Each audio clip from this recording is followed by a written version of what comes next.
Matthew 18, Matthew 18, 32b. 32b. Shouldest not thou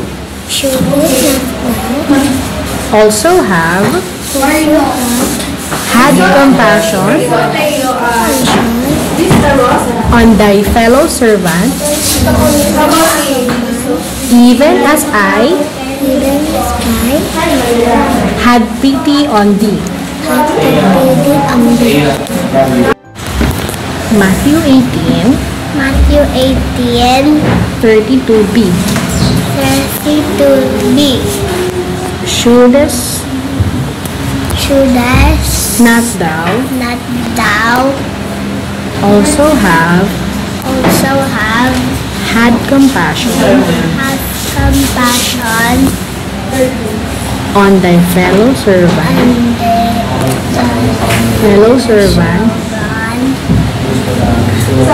even as I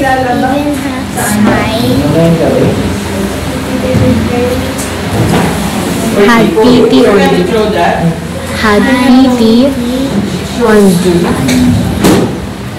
thee.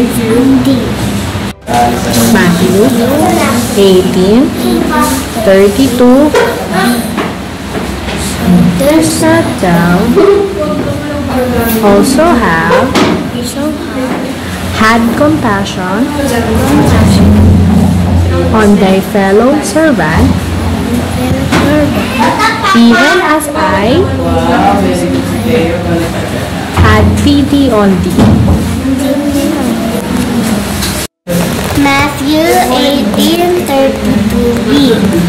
Shouldest not thou have had compassion on thy fellow servant, even as I had pity on thee? Matthew 18, 32b. Shouldest not thou also have compassion on thy fellow servant,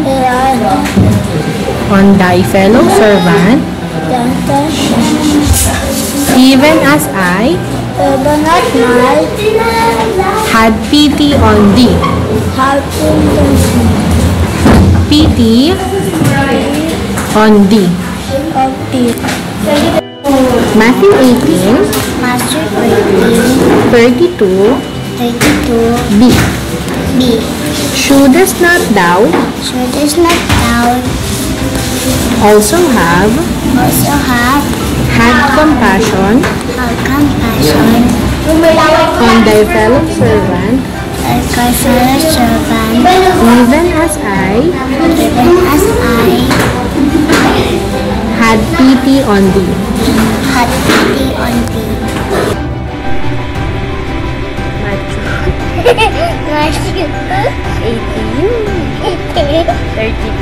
Matthew 18, 32b. Shouldest not thou also have had compassion on thy fellow servant, even as I had pity on thee?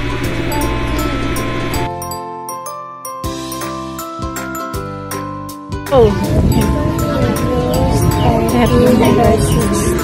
at wag natin kalimutan ang paggawa ng at pagtulong sa iba dahil ang ganitong uri ng handog ay kalugod-lugod sa Diyos. Hebreo 13 verses 9. At huwag natin kalimutan ang paggawa ng mabuti at pagtulong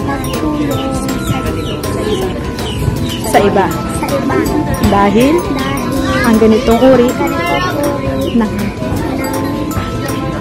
handog ay kalugod-lugod sa Diyos. huwag kakalimutan ang paggawa ng mabuti at pagtulong sa iba dahil ang ganitong uri ng handog ay kalugod-lugod sa Hebreo. Hebreo 13 verse 16 at huwag natin kalimutan ang paggawa ng mabuti at pagtulong sa iba dahil ang ganitong uri ng handog ay kalugod. Hebreo 13 verse 16 at huwag nating kalimutan ang paggawa ng mabuti at pagtulong sa iba dahil ang ganitong uri ng handog ay kalugod-lugod sa Diyos. Hebreo 13 verse 16 at huwag nating Kalimutan. ang paggawa ng mabuti at pagtulong sa iba dahil ang ganitong uri ng Handog. handog ay kalugod-lugod sa Diyos. Hebreo 13 verse 16 at huwag nating kalimutan ang paggawa ng mabuti at pagtulong sa iba dahil ang ganitong uri ng handog ay kalugod-lugod sa Diyos. Hebreo 13 verse 16 at huwag nating kalimutan ang paggawa ng mabuti at pagtulong sa iba.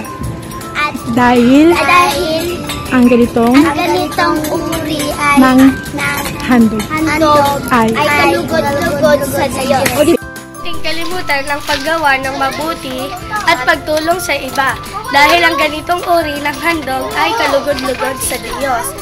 Hebreo chapter 13 verse 16. At huwag kalimutan ang paggawa ng mabuti at pagtulong sa iba dahil ang ganitong uri ng handog ay kalugod-lugod sa Diyos.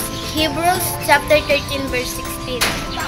Natin kalimutan ang paggawa ng mabuti at pagtulong sa iba dahil ang ganitong uri ng handog ay kalugod-lugod sa Diyos. Hebreo 13:16.